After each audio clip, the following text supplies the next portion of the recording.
Halo, kita tunggu ya.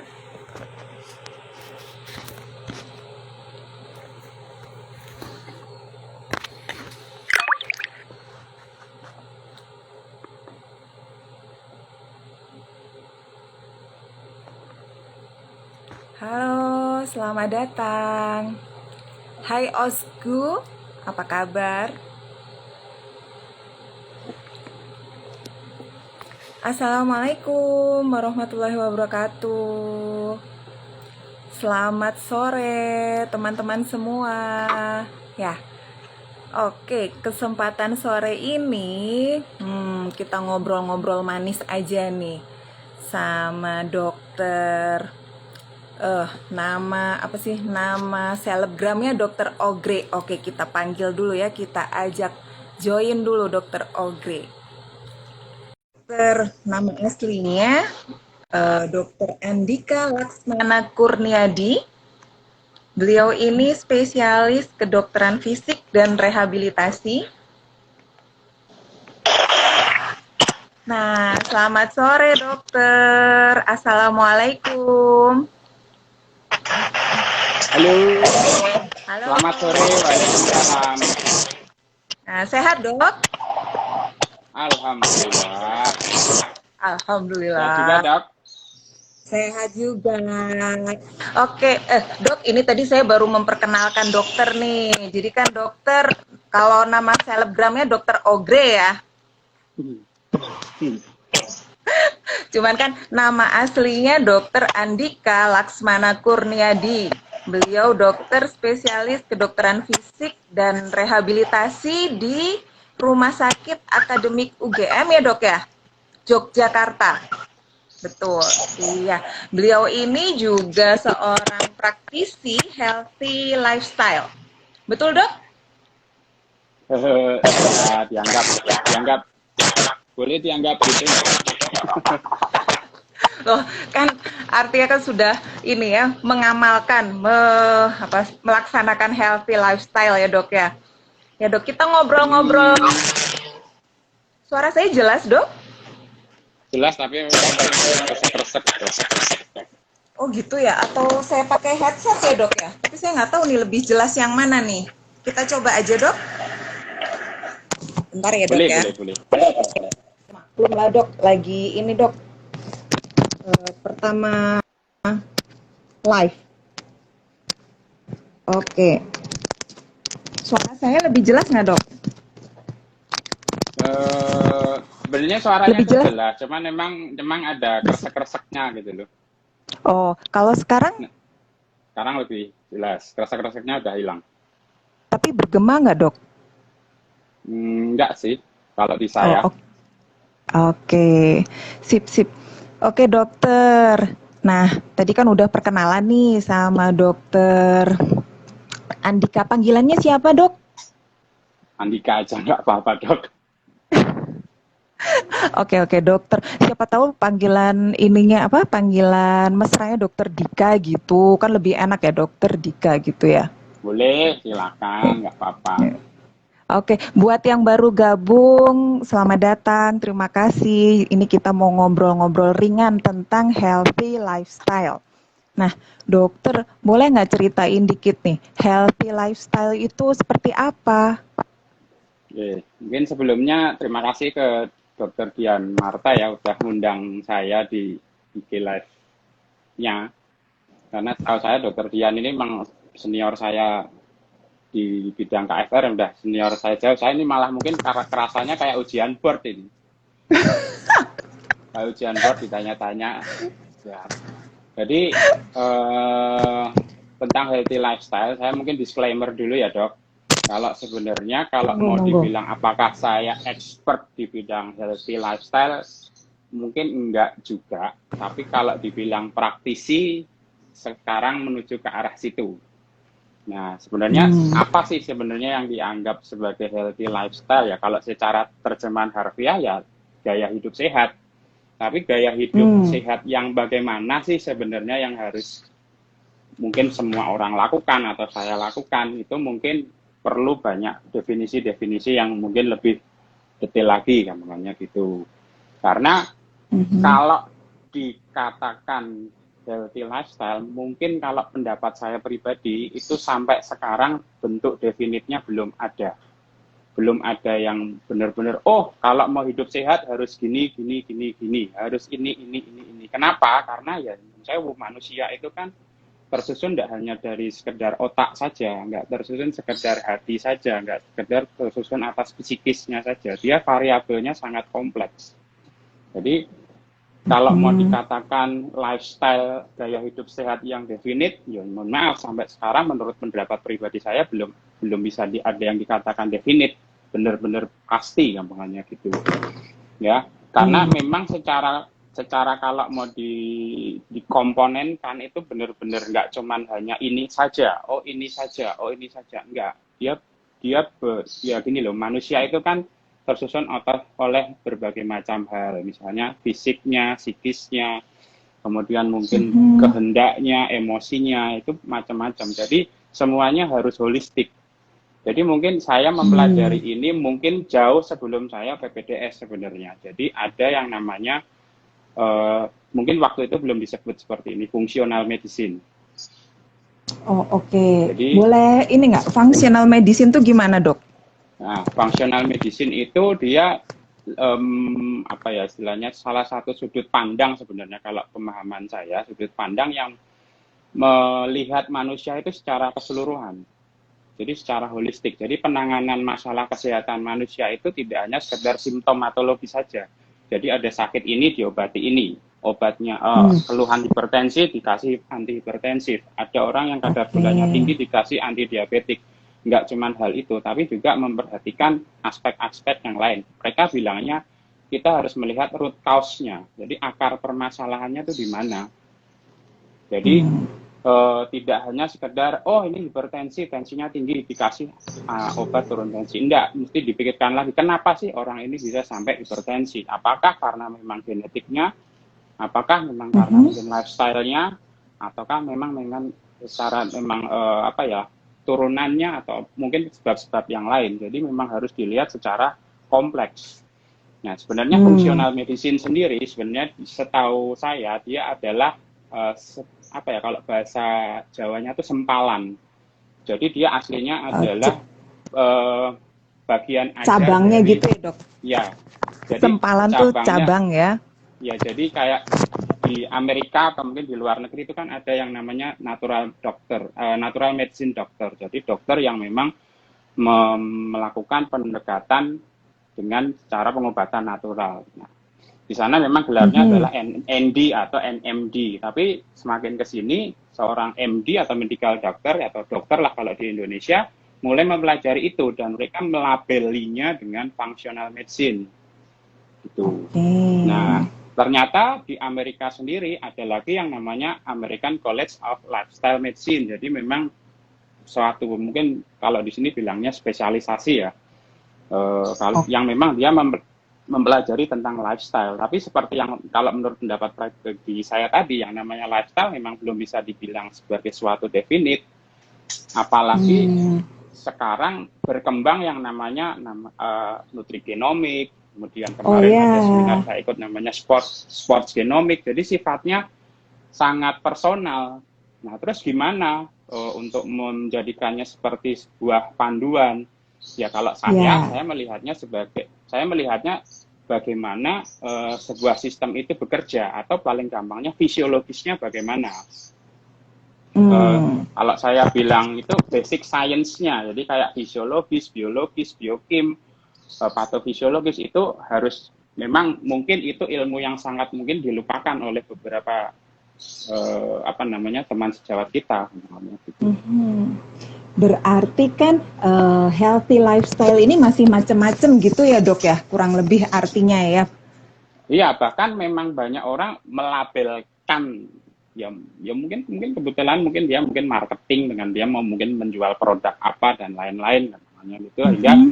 terciptalah beraneka macam lifestyle namanya gitu. Kalau mau saya sebut banyak sekali, Oke. ada yang mungkin secara generik mungkin ada yang gaya hidup rendah karbohidrat gitu. Ada yang menyebutnya gaya hidup anti inflamatorik. Ada yang menyebutnya Oh. sebagai gaya hidup misalnya apa ya, pertemanan sehat gampangannya gitu, sebuah Mhm. komunitas gampangannya. Atau mungkin ada komunitas lain misalnya, mohon maaf ya saya sebut merek ya, ketofastosis, ada yang menyebut Oh, GEBM dan lain-lain.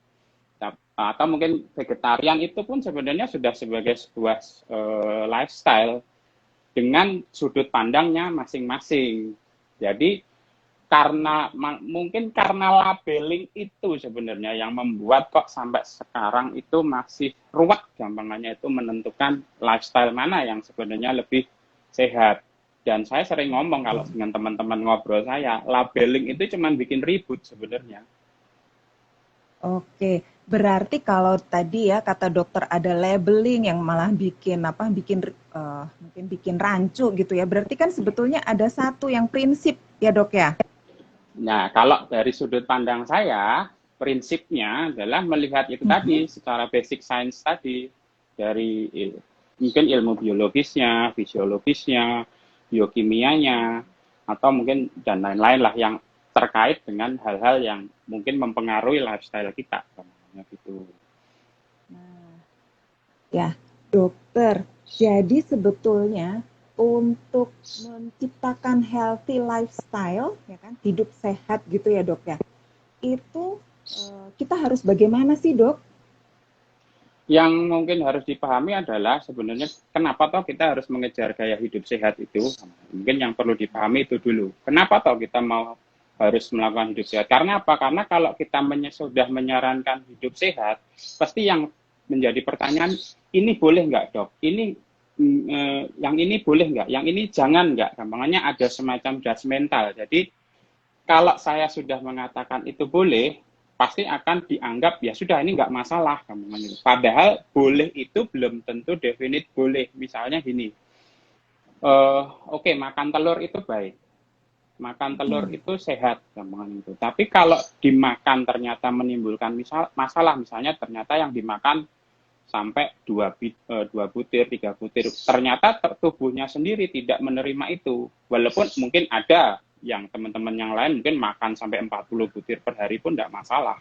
Dan itu baik-baik saja Mhm. karena secara fisiologis tubuhnya memang apa namanya mempersilahkan. Jadi kenapa toh kita harus hidup sehat? Karena satu, yang jelas untuk membuat rasa kita itu nyaman untuk bekerja, untuk beraktivitas. Ya gampangannya kalau dari sudut pandang keilmuan kita ya dok, kita tidak mengalami yang namanya limitation, tidak mengalami masalah di participation atau body functionnya apa namanya bekerja dengan lebih baik, body structure-nya tidak.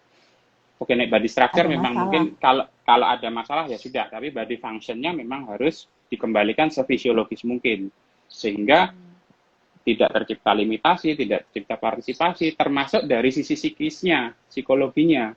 Akhirnya dia Oh. akan bisa hidup secara produktif, secara ekonomis dia bisa menghasilkan dengan dengan ya kalau saya sih nambahinnya dengan tidak mengorbankan hak-hak orang lain atau tidak mengganggu orang lain, namanya gitu. Berarti kenapa harus hidup sehat ini supaya nyaman mental apa jasmani dan rohani gitu ya dok ya? Ya, dia bahasa gampangnya mungkin kayak gitu sih. Nah kan sesuai judul nih dok, healthy lifestyle di masa pandemi gitu kan ya dok ya? Ya, Kan sekarang ini jadi karena pandemi itu sudah hampir, oh bukan sudah hampir, emang sudah lebih dari 1 tahun ya. Terus kadang-kala misalkan, wah aku tuh hobinya lari, sekarang susah mau lari, mau goes juga, wah goes susah harus pakai masker gitu kan ya.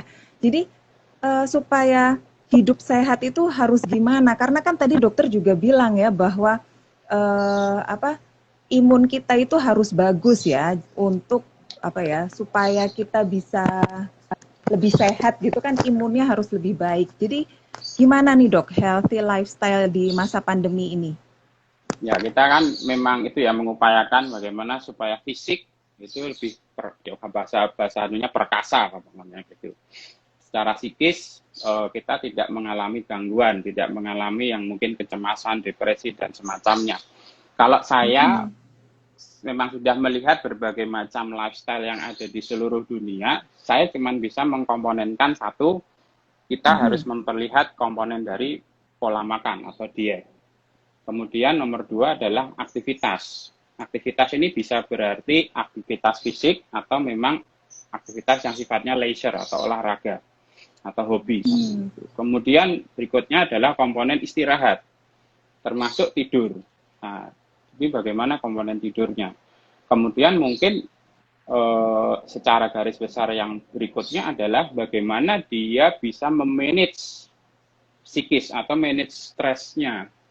Karena kalau di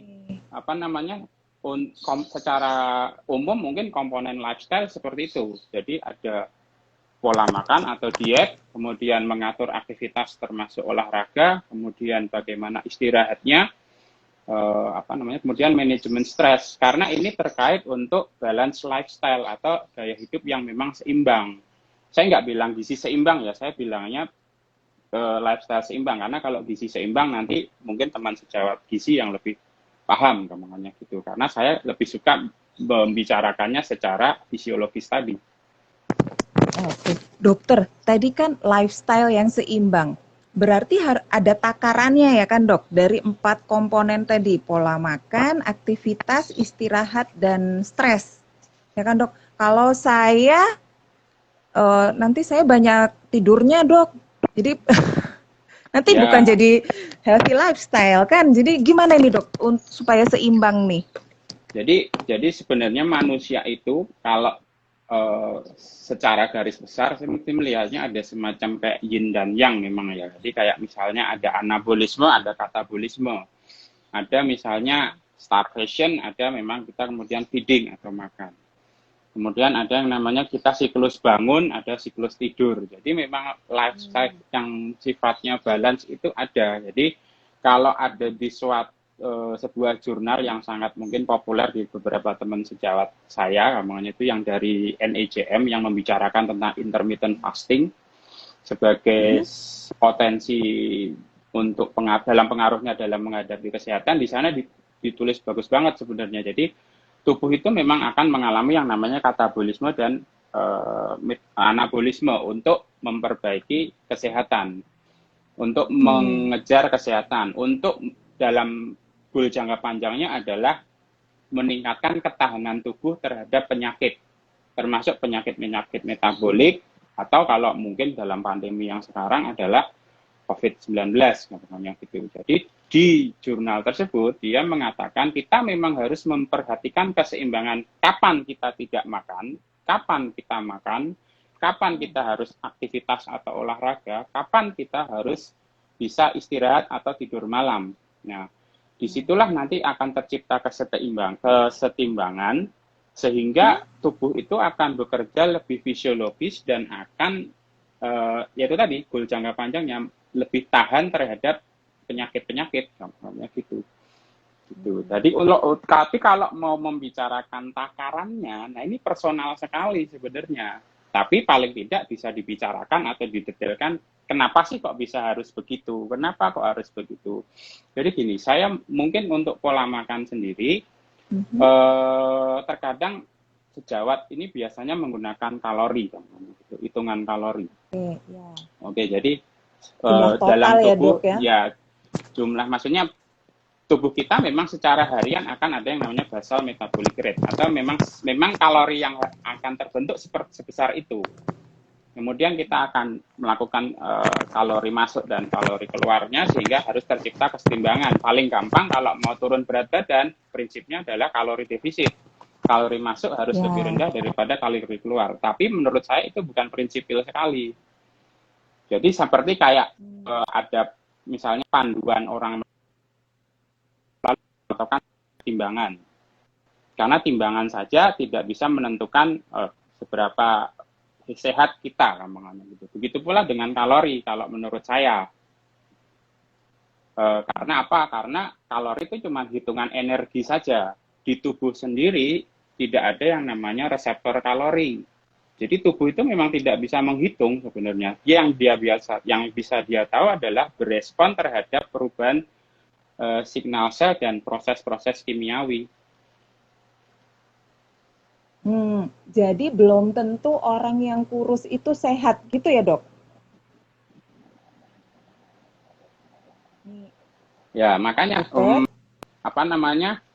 eh kurus itu belum kurus itu belum belum pasti secara healthy lifestyle-nya membuat dia sehat karena ada juga yang namanya skinny fat. Jadi dia kurus tapi ternyata mungkin Oh, dalam tubuhnya oke. kadar lemaknya tinggi. Hmm. Oke, berarti kalau kita kurus, jangan happy dulu ya, karena belum tentu sehat. Nah, Jadi supaya gini, kita misalnya dokter, Mhm. Gimana gimana, Dok?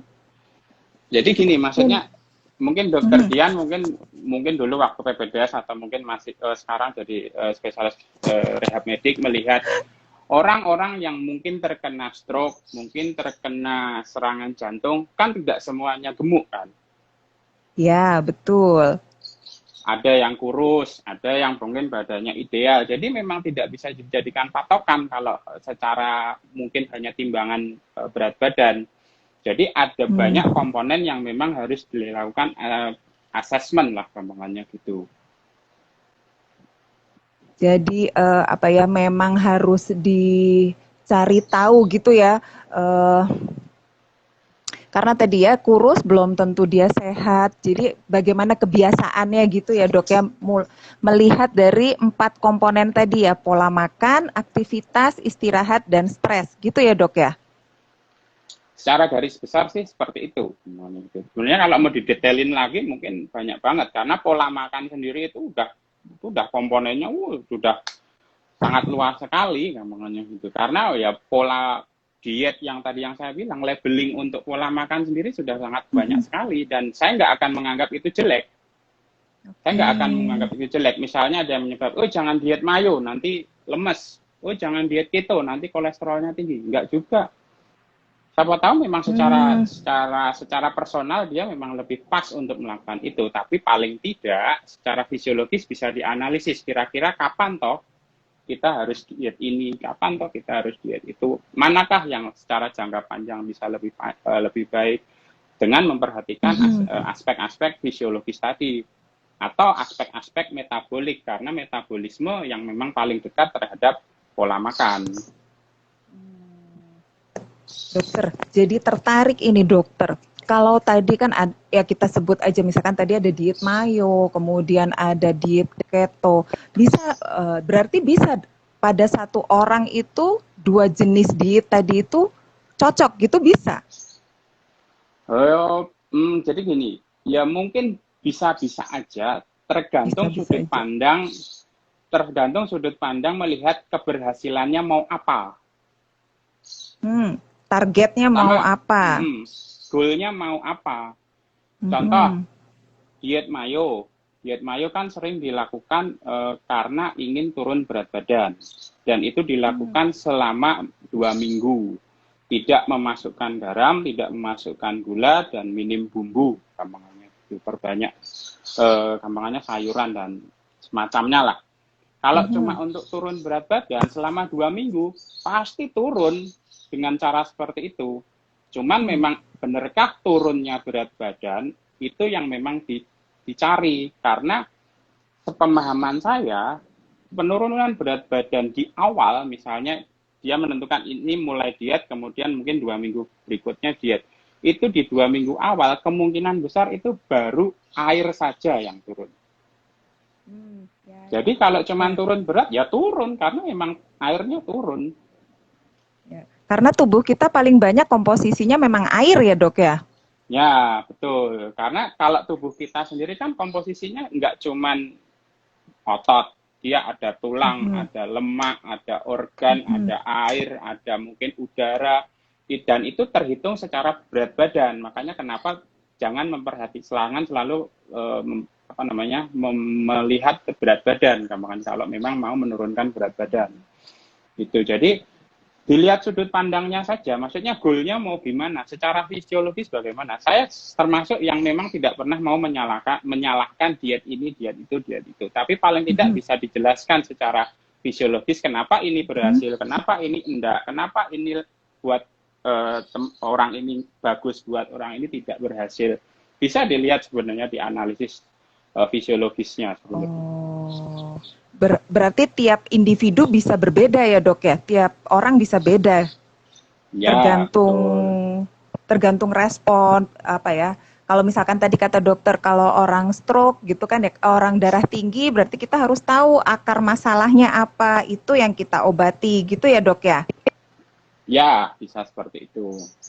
Hmm. Nah, ya tadi dok, kita balik lagi ya dok ya. Karena ini tuh kan masa pandemi, ya kan? Terus kita pasti pengen lebih sehat. Dokter tadi menyebutkan komponennya ada 4 pola makan gitu kan ya.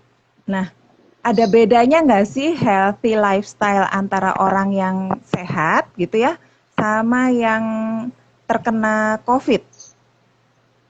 Eh, bisa dibilang beda, bisa dibilang sama, tergantung. Sebenarnya semua yang akan saya sampaikan itu sudah tergantung. Karena apa? Karena terkait sudut pandang sebenarnya. Sudut Mhm. pandangnya mau gimana? Kalau mau dilewatkan satu kata kunci lah gampangannya gitu. Mau dia Mhm. sehat, mau dia sudah pernah COVID atau mungkin sedang COVID, tujuannya satu, Mhm. menurunkan inflamasi, meningkatkan imunitas. Sudah gitu Oke. aja. Berarti, Jadi berarti tujuannya itu ya, menurunkan ya, inflamasi dan meningkatkan imunitas. Itu ya. gimana caranya, Dok? Jadi kalau pendapat pribadi saya ya tentang COVID-19 ini bisa saja salah omongannya gitu. Ini pendapat pribadi aja. Kalau saya melihat COVID-19 itu adalah sebenarnya penyakit metabolik, tapi masuk lewat Oke. jalur infeksi. Terbukti apa? Terbukti ketika ada pasien yang terkena COVID dan kondisinya parah, yang memperburuk adalah semuanya penanda metabolik, diabetes, obesitas, hipertensi, usia tua, apalagi mungkin dokter Dian yang lebih paham karena yang lebih paham kardiorespirasi gampangnya gitu. Jadi selalu angka metaboliknya yang bermasalah. Bahkan Mhm. ada orang yang katanya nih ya, katanya nggak ada komorbid, tapi bisa kena Ya. juga dan parah. Nah, Karena apa? itu gimana? Karena secara setelah dia kena infeksi itu, metaboliknya berubah. Jadi semacam tanda Hmm. kutip virusnya itu dia itu mencari, mohon maaf ya dok, saya memang agak imajinatif sekali soalnya. Jadi ketika Nggak apa-apa, Dok. misalnya virus itu penetrasi ke dalam sel, dia itu mencari sumber bahan baku untuk dia bereplikasi. Apa? Hmm. Gula. Oh, jadi Kalau dia udah bahan baku virus apa COVID itu gula gitu ya, Dok ya? gula, kemudian kalau dia sudah ketemu gula, berarti dia punya kesempatan untuk bereplikasi, bertambah banyak. Ya, kalau bertambah banyak berarti virulensinya akan semakin besar. Virulensi makin besar berarti kejadian Mhm. cytokine storm pasti akan sangat eh, mungkin terjadi. Meningkat. Fatalitas COVID-nya itu Mhm. lebih mungkin didapatkan. Jadi orang yang Mhm. mungkin dibilang tanpa komorbid, bisa saja dia Mhm. langsung jadi ada gangguan metabolik ya. Misalnya pasiennya Mhm. nggak ada DM nih, setelah Mhm. Ya, terinfeksi betul. bisa aja tiba-tiba dia jadi kayak orang DM, dan itu ada artikelnya waktu beberapa waktu lalu saya baca. Dan peningkatan gula darah itu langsung bisa menjadi prediksi fatalitas dari COVID. COVID sendiri, karena memang eh, apa itu ya namanya, ada kondisi yang memang orang itu tidak tahu. Jadi gini, diabetes itu atau mungkin sakit gula atau gangguan metabolik itu kadang orang sendiri nggak tahu kalau dia sakit. Ya. Kalaupun dia sudah sedang diperiksa laboratnya itu normal, tapi sebenarnya dalam tubuhnya sendiri itu sudah ada masalah. Karena apa? Karena tubuh sedang kompensasi untuk memperbaiki diri, tapi ternyata kalau kompensasinya gagal ya sudah, disease akan muncul, dia akan manifest. Berarti nih dok, kalau misalkan terkena infeksi COVID gitu, yang harus kita jaga, kita maintain atau kita pelihara nih dari pola hidup sehat ini yang seperti apa dok? Nomor satu adalah menjaga kadar gula darah kita untuk bisa tetap dalam kadar normal. Karena Atau kalau supaya tidak kalau supaya tidak memberi makan COVID gitu ya dok ya. Jadi kadar gulanya harus rendah gitu. Ya, ya secara imajinatif kayak gitu. Jadi biar kita Oke. kita nggak ngasih makan COVID-nya, untuk kita nggak ngasih makan virusnya, biar dia tidak berkembang lebih banyak. Jadi memang pemilihan makan itu memang yang menjadi lebih lebih utama. Mungkin kadang beberapa orang menyarankan, kalau sedang pandemi harus banyak makan nih. Nah Banyak iya makan betul yang dok. mana? Masalahnya banyak makan yang mana? Jangan-jangan banyak makan malah ngasih makan ke virusnya. Ke virusnya. Itu. Kemudian Jadi milih makannya yang intinya gimana dok? Biar jelas dok. intinya gini, setiap Hmm. kita makan, pastikan Mm-mm. kadar gula darah akan naik. Entah Ya yang dimakan betul. makan lemak, protein, karbohidrat, apapun pasti gula darah bisa saja naik. Saya bilangnya bisa saja, nggak absolut ya. Ya. Akhirnya kalau gula darah naik, insulin pasti harus diproduksi untuk menurunkan, untuk memasukkan Mhm. gula darah tadi ke dalam sel yang kemudian diubah sebagai energi. Nah, yang jadi masalah, insulin ini pada orang-orang zaman sekarang, dia resisten.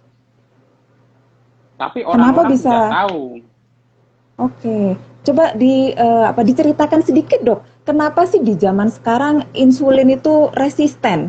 Kenapa dok? Jadi ada sebuah jurnal, ini bagus sekali yang saya ketemu, dia membicarakan tentang fleksibilitas metabolik orang zaman dulu dengan orang zaman sekarang. Orang Ah, zaman dulu fleksibilitas metaboliknya sangat bagus sekali. Dia bisa mengenali sumber energi apapun untuk dijadikan tenaga atau ATP. Gula, mhm. lemak, protein, asam lemak, kolesterol, dia bisa. Pinter sekali. Tapi orang-orang zaman sekarang ternyata ketergantungan gula untuk menghasilkan ATP, untuk menghasilkan energi. Mhm. Jadi dia nggak mengenali asam lemak untuk energi, dia nggak mengenali mungkin protein untuk dijadikan energi, Oh, dia nggak mengenali kolesterol untuk dijadikan energi. Kenapa? Karena memang pola aktivitasnya berubah. Orang zaman dulu mhm. mungkin lebih banyak puasa atau waktu tidak makan. Mungkin karena memang kalau nyari tempat makan harus pergi jauh kemana gitu, atau Mhm. harus masak dulu, harus beli bahan mentah dulu, harus nyari Mhm. bahannya dulu baru dimasak bareng-bareng, eh, baru dimakan. Lah orang zaman sekarang baru bangun dari tempat tidur, tukang bubur aja bisa lewat, bakso bisa lewat, atau kalau mau gampang tinggal HP. ambil HP, kita panggil ojek online ngantar makanan bisa. Ya itu, Betul. jadi dia itu istilahnya orang zaman dulu tuh sangat aktif sekali sehingga energinya Hmm, bisa metabolik, fleksibilitasnya sangat bagus. Sedangkan bagus. orang zaman sekarang dia hanya mengandalkan gula sebagai energi. Karena apa? Karena dia sedentari atau Hmm. bahasa Perancisnya itu mager, mager, males gerak. Iya dok, betul betul. Tambah Jadi ya sekarang itu dengan tadi. work from home, mager lagi ya dok. Nah, jadi akhirnya yang dimakan itu kan akhirnya banyak gulanya. Jadi Mhm. bukan bukan banyak gulanya. Jadi yang dimakan itu secara penerjemahan tubuh adalah gula. Jadi Oke, iya. gulanya akan sangat banyak sekali masuk di tubuh. Akhirnya insulin akan Mhm. diproduksi sangat banyak dan terjadilah insulin spike. Nah, Oke. insulin spike ini yang nantinya akan menimbulkan resistensi insulin tadi.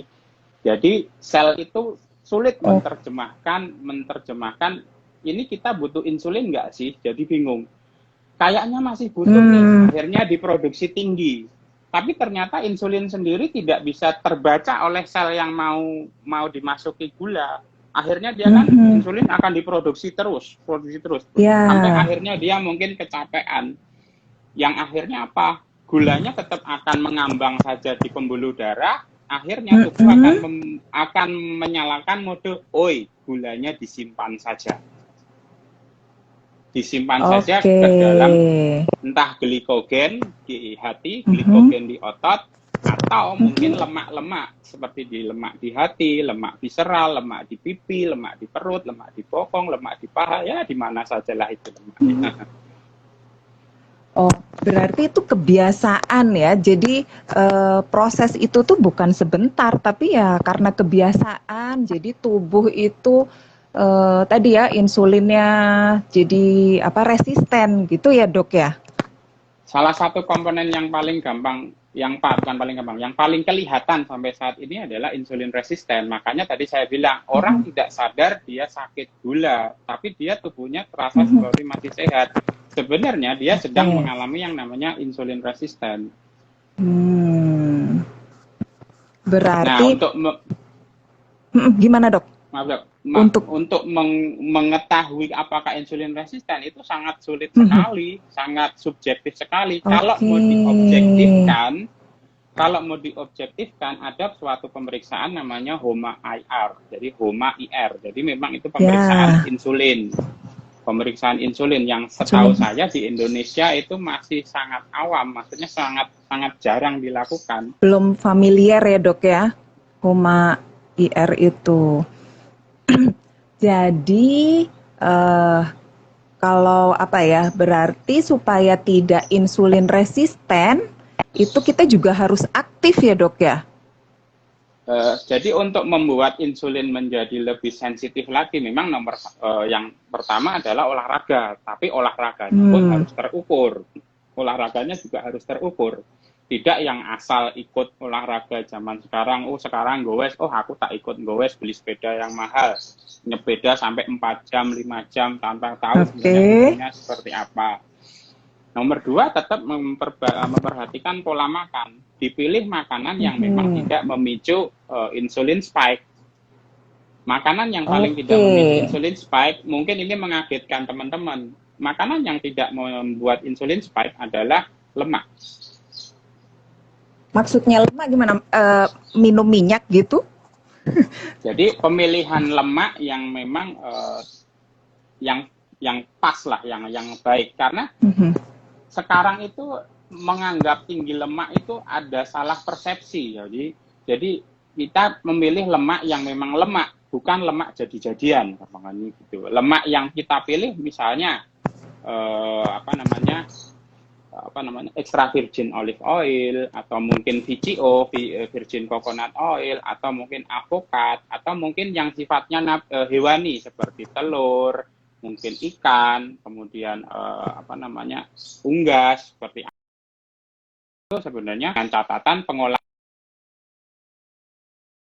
pun tidak menggunakan gula dan gula prosesan juga gitu.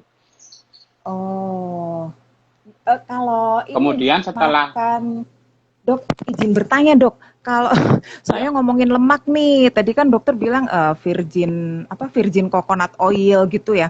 Nah, kalau ini nasi kuning gitu berlemak atau makanan Padang gitu berlemak gimana dok? nah itu tadi yang saya bilang itu lemak jadi-jadian. Oke. Jadi dia dianggap berlemak, tapi sebenarnya dia tinggi karbohidrat, dia tinggi tinggi gula. Oh. Jadi kayak gorengan, kayak apa ya tuh, bakwan, mendoan, tahu isi, pisang goreng, itu mesti pada bilangnya, oh ini makanannya tinggi lemak, harus dibatasi. Bukan tinggi lemak itu tinggi karbo dan trans fat. Oke. Trans fat itu Trans gimana fat dok? itu memang Trans fat itu memang lemak yang memang harus dihindari, karena ketika dimakan dia akan pro-inflamatorik sekali. Dia sangat menimbulkan inflamasi. Dia akan membuat inflamasi Hmm. pada tubuh.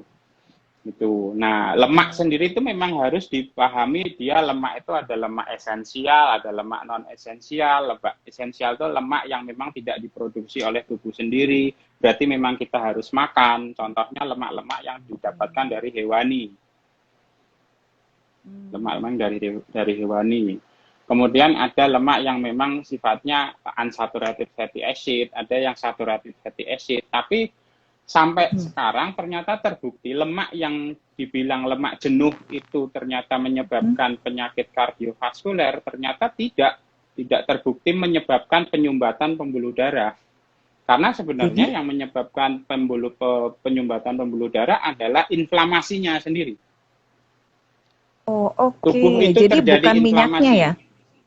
Bukan, justru memang lemaknya itu menyelamatkan kita sebenarnya. Memang kemudian terbentuk sumbatan. Jadi gini, dalam vaskuler ketika terjadi inflamasi kan mungkin terjadi luka kecil-kecil tuh. Ya. Yang kalau dibiarkan dia akan membesar dan mungkin akan terjadi diseksi kan gitu. Nah, inflamasinya ini harus ditambal. Luka kecilnya ini harus ditambal, dan nambalnya memang pakai yang namanya LDL. LDL dan mungkin benang-benang fibrin. Makanya dia seperti membuat sumbatan. Tapi sebenarnya bukan kita mengurangi kolesterolnya, mengurangi LDL-nya, mengurangi lemak jenuhnya, tapi meniadakan inflamasinya. Nah, ini yang mungkin banyak orang belum banyak yang paham.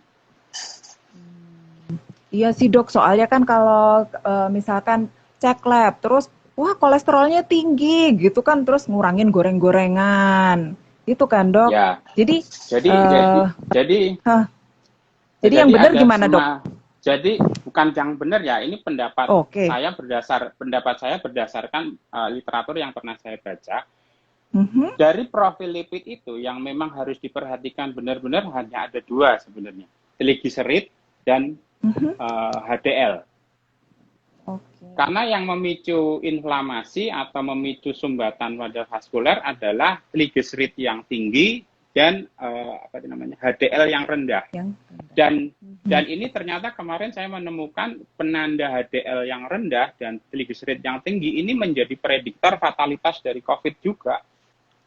Oh, oke. Ya. Artinya itu sebagai tanda inflamasi juga ya dok ya, kalau trigliserid tinggi, HDL rendah itu juga tanda inflamasi ya? Ya bisa begitu. Jadi kalau misalnya kita dapat hasil nih kolesterol total tinggi, jangan buru-buru diturunkan. Cek dulu penanda profil lipid yang lain. Kalau perlu cek gula juga. Ya dok. Maaf, gimana dok? Kalau perlu? Halo? Kalau perlu cek, jadi misalnya kolesterol tinggi nih, cek dulu nih penanda profil lipid yang lain, HDL, LDL, trigliserid. Kalau perlu cek gula darah puasanya juga, karena gula darah puasa yang tinggi, misalnya di atas 100, itu juga mungkin bisa jadi penanda insulin jadi tidak resisten. Insulin menjadi resisten, sorry.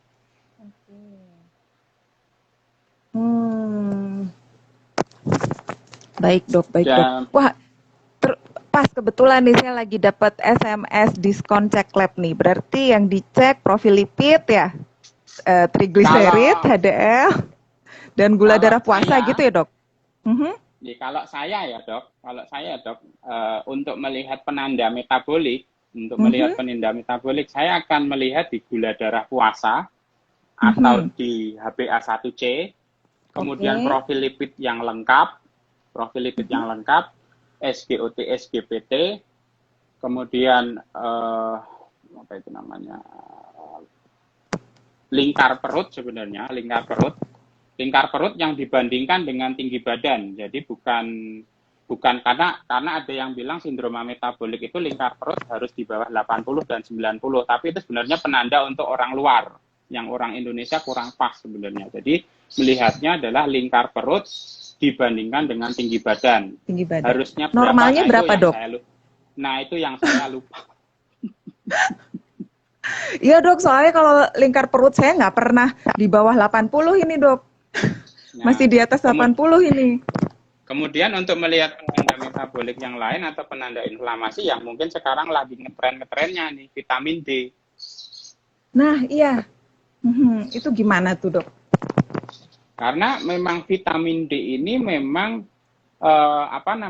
vitamin D ini adalah semacam modulator. Dia sebenarnya vitamin, tapi sebenarnya kerjanya seperti hormon. Jadi kalau ada sesuatu imunitas itu kurang, dia akan meningkatkan. Tapi kalau imunitas itu berlebihan, seperti di autoimun atau cytokine storm, dia akan berusaha menurunkan. Itulah kemampuan dari vitamin D itu. Jadi ini pengalaman pribadi saja. Jadi pasien-pasien rehab medik itu kan kebanyakan pasien-pasien pain ya dok. betul. Low back pain, kemudian shoulder pain, neck pain, Hmm, macam-macam. Itu bila ada pasien yang mau saya periksa vitamin D-nya, mhm. semuanya rendah. Dokter, dokter, bentar dokter. Ini ada pertanyaan nih dokter. Dari Mbak Weni Tristiani ya. Jadi beliau nih bertanya nih, buat yang post COVID, sebaiknya apa saja yang diperiksa dok? Nah, pertanyaan ini sebenarnya kita kembali melihat goalnya mau apa. Karena kalau cuman yang diperiksa apa saja kan masih bisa apa aja. Termasuk mungkin titer antibody dan lain-lain. Nah, titer Oh antibody kan untuk oke. melihat kemampuan tubuh untuk dalam misalnya menghadapi infeksi ulang kemungkinan gitu. Tapi kalau untuk melihat penanda metabolik ya seperti yang Mhm, tadi yang saya sebutkan, gula darah puasa atau HbA1c, kemudian mhm. profil lipid yang lengkap dan mungkin adalah apa namanya vitamin D. Vitamin D. Sebenarnya bisa ditambah SGOT, SGPT, tapi SGOT, SGPT itu sebenarnya untuk melihat apakah liver kita dalam kondisi bugar atau tidak, Oh, dalam oke. kondisi yang bermasalah atau tidak. Karena liver adalah tempat kita detoksifikasi zat-zat metabolik atau zat-zat racun. Sebenarnya bisa dengan ureum kreatinin juga, karena kan ginjal itu juga adalah organ ekskresi, dalam arti untuk membuang kotoran juga dari ginjal juga. Tapi jadi kalau saya jadi gula darah puasa atau HbA1c, profil lipid, kemudian vitamin D, SGOT, Mhm. SGPT, kemudian apa namanya fungsi Urium ginjal kreatin. atau ureum kreatinin dan vitamin D. Dokter kita balik lagi ya dok ya ke vitamin D ya. Kita sudah hampir 50 menit nih dok, kurang lebih ya dok ya. Jadi apa vitamin D ini tadi apa sebagai modulator gitu ya dok ya. Modulator. Mhm. Jadi kalau untuk masa pandemi gini baiknya bagaimana dok? Kalau masa pandemi ini kalau misalnya Mhm. punya uang atau punya rezeki sebaiknya diperiksa kadarnya Oh berapa. oke. Karena biar kita nggak asal memberikan suplemen vitamin D. Jadi Oke. sekarang masih banyak kontroversi nih yang diberikan. Berapa? 1.000 kah, 2.000 kah, 5.000 kah, 10.000 kah? Hmm, Nah, ya untuk ya lebih ya. pasnya itu dicek dulu kadarnya berapa. Kemarin saya secara pribadi sebelum saat pandemi awal-awal itu ngecek ternyata vitamin D saya 12, rendah sekali. Wah, 12. Normalnya 30 ya, Dok, kalau Rendah nggak salah. sekali. Heeh. 30. Minimal Karena 30. mungkin memang nomor satu saya obesitas. Obesitas memang disinyalir vitamin D-nya sangat rendah, defisiensi. Hmm. Kemudian saya ada gangguan metabolik yang mungkin nggak saya sebut di sini lah, Ya, gitu. oke lah, Dok, Akhirnya nggak apa-apa. vitamin vitamin D-nya jadi cuma 12. Jadi Tapi rendah. setelah melakukan healthy lifestyle yang secara berat badan saya itu bisa turun 26 kilo, Mhm. itu vitamin D saya sekarang berada di angka 59-an sekian. Oke, itu pakai suplemen nggak, Dok? Dokter naik Awal jadi. awal-awal mungkin 1 bulan atau 2 bulan pertama saya rutin hampir setiap hari minum misalnya sampai 10.000 IU. Hmm. Tapi setelah bulan ketiga itu mungkin saya mulai mulai entah lupa, entah nggak inget, entah apalah. Jadi saya minumnya paling seminggu sekali atau mungkin 2 hari sekali. Hanya dengan memperbaiki lifestyle, memperbaiki pola makan, memperbaiki aktivitas, berusaha tidur Mhm. cukup, manajemen stres, ya sudah kadar vitamin D-nya melonjak tanpa saya harus berjemur.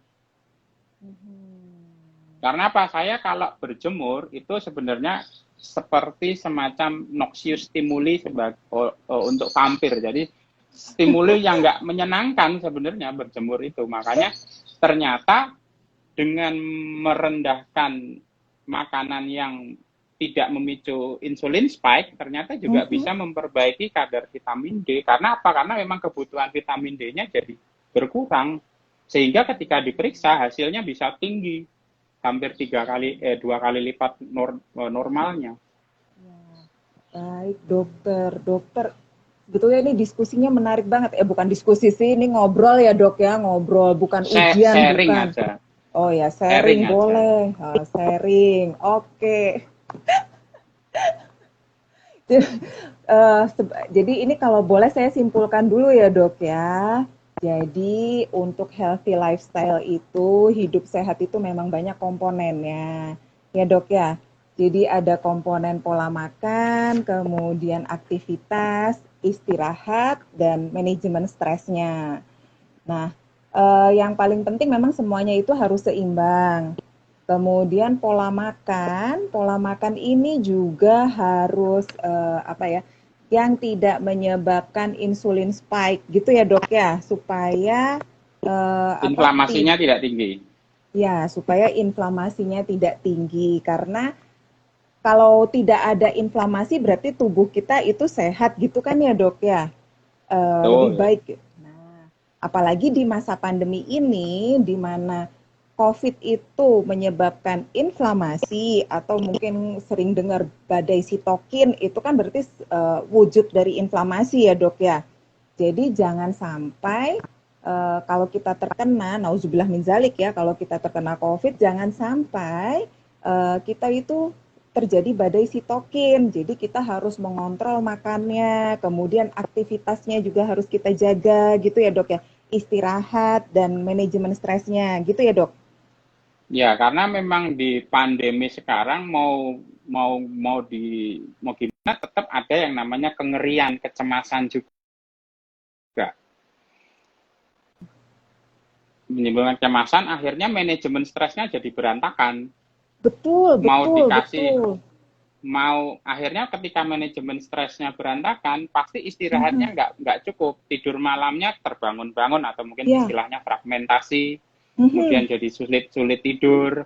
Akhirnya Ya, mager, nggak pernah mau olahraga, nggak pernah mau aktivitas, karena energinya kepayahan. Kemudian karena kepayahan itu pelariannya adalah makan, pola makannya jadi berantakan. Jadi memang yang paling utama adalah bagaimana mengatur manajemen stresnya tadi. Jadi misalnya oke. tiga nih pola makan udah bagus nih, aktivitas Mhm. bagus nih, kemudian tidurnya cukup Istirahat. nih. Tapi kalau manajemen stresnya terganggu dan menimbulkan Mhm. masalah psikis, ya sudah Mhm. tiga sebelumnya bubar. Bubar jalan gitu ya dok ya. Baik, ya dok. Nah, satu lagi tadi ya, karena kita sempat menyinggung vitamin D sebagai modulator, jadi dan itu juga sebagai penanda inflamasi ya dok, kalau dia rendah ya dok, vitamin D-nya rendah. Jadi sebaiknya sih kalau ada rejeki, tadi kata dokter, kita periksa vitamin D. Kalau rendah berarti konsultasi ke dokter untuk dosis yang lebih tepat ya dok, berapa konsumsi dosisnya ya, berapa IU-nya gitu kan. Kemudian juga mengatur pola makan, aktivitas, dan tidur lagi ya dok, dan stres lagi itu juga harus dijaga supaya inflamasi yang ada di tubuh kita menjadi hilang atau paling nggak berkurang gitu ya dok ya. Ya, Dok, dok, ini mudah-mudahan cukup nih buat jawab. Ada pertanyaan, kalau sedang stres, banyak kerjaan, baiknya tetap olahraga nggak ya? Wah ini kayaknya teman sendiri nih yang nanya nih ya. yang nanya dokter Guritno ini. Halo Dokter Guritno. Dan saya jawab cepat aja ya. Jadi tetap boleh Oke. olahraga, tapi diatur karena olahraga itu sebenarnya juga kita memacu reaksi flight of flight atau reaksi adrenalin dan kortisol juga. Tapi kalau adaptasinya bagus, adrenalin dan kortisol bisa turun. Jadi ketika stres banyak kerjaan, kalau mau olahraga, olahraganya yang intensitasnya ringan atau sangat ringan. Misalnya cuma sekedar jalan Oh. kaki, atau Mhm. mungkin bersepeda santai, atau mungkin breathing exercise, latihan pernapasan, meditasi, atau yoga yang memang intensitasnya sangat rendah. Wah, mungkin makasih ya dokter jawabannya itu memunculkan ide ya. Jadi gimana nanti aktivitas aktivitas untuk menghilangkan stres, olahraga ya, aktivitas untuk penderita COVID kayak gitu ya nanti. Oke dok. terima kasih dokter nanti idenya. Jadi nanti mudah-mudahan yang berikutnya ada waktu bisa diskusi lagi nih tentang aplikasinya. Ini kita belum ngomong aplikasinya loh dok, ini baru teori aja nih. Ya, jadi ya mudah-mudahan nanti ada waktunya ya dok ya kita bisa Ma- ketemu lagi. Terus makanya nih kan saya tadi saya gimana makanya dok? kan tadi makanya kan saya bilang lifestyle itu nggak bisa selesai dalam 1 atau 2 jam sebenarnya. Hmm. Ya, jadi terus terang nih, saya sendiri belum pernah loh tatap muka langsung sama dokter Dika. Kita hanya tatap muka virtual aja ya dok ya. Mungkin kalau ada acara webinar gitu cuman tahu oh itu dokter Andika ada gitu kan ya. Tapi Kalau tatap saya muka sih, kalau saya sih sudah. sudah pernah. Berarti sayanya ya Ya nggak mungkin ya. ya nggak, waktu itu saya masih jadi murid sebenarnya. Saya jadi apa dok? Jadi pembicara dong dok.